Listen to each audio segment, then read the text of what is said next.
Hello, my name is Eddie Tofpik. I'm Head of Technical Analysis and Senior Markets Analyst at ADM Investor Services International Limited. And here's your weekly technical analysis of Singapore rubber markets and EEX butter. I'll start with the SGX SICOM TSR20 rubber contract. 3 weeks ago, the market finally halted its decline, well, at least for the moment, within the congestion 161.8 to 150 even, dating from the November 2020 to February 2021 action. Since then, prices have gradually started to crawl higher, over the important medium moving average, currently 164.5, and the recent 50% Fibonacci line at 165.7.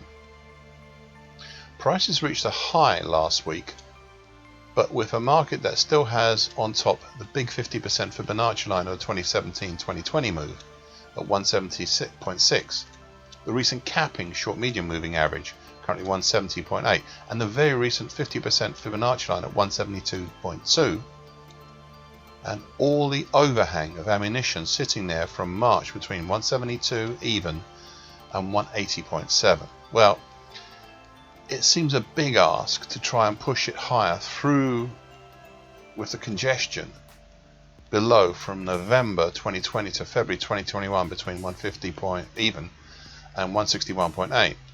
I'm not saying that it can't be done, it is just a big ask to push through. I have this time drawn a fresh late December 2020 to April 2021 Andrews pitchfork. The reason is simple.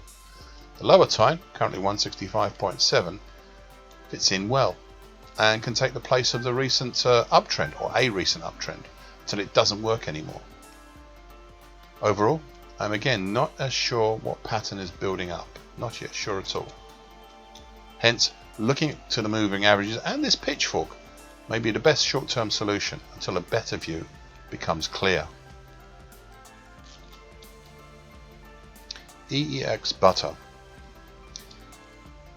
The market's peaked 9 weeks ago, basically in the middle of nowhere, has set a top for the recent activity.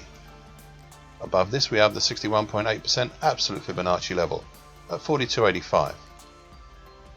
In between the recent peak and the low, well, until last week, of the old huge neckline of the 2016-2019 head and shoulders top, currently at 40.54, we have the 61.8% Fibonacci line of the 2016-2017 move at 41.07, though this hasn't been that much use, much like the weekly key reversal up some 5 weeks ago.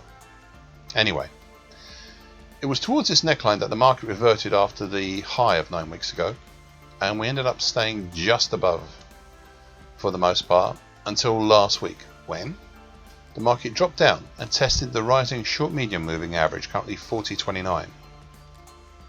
It obviously didn't like it down there, and it reverted sharply back up at the start of this week, though not as high as before it went down, before it went down to test it. Meanwhile, the short-medium moving average continues to rise. What we've seen until now is a slightly sideways to a little bit lower action. I thought the January to date uptrend, which has since been retired, might spur some action. It did not. The rising short-medium moving average, though not a heavyweight, is still more powerful than this former two-pointer uptrend. So it'll be interesting to see what happens when it rises enough to mess with the action. Additionally, on a more longer-term outlook, the medium moving average, currently at 37.42, is now also rising, though obviously at a slower rate. Thank you for listening. This weekly broadcast gives essential market patterns and consequences. Please be aware of the risk disclaimer posted with this broadcast. Copyright is Eddie Tofpik and ADM Investor Services International Limited. And here comes the final bit.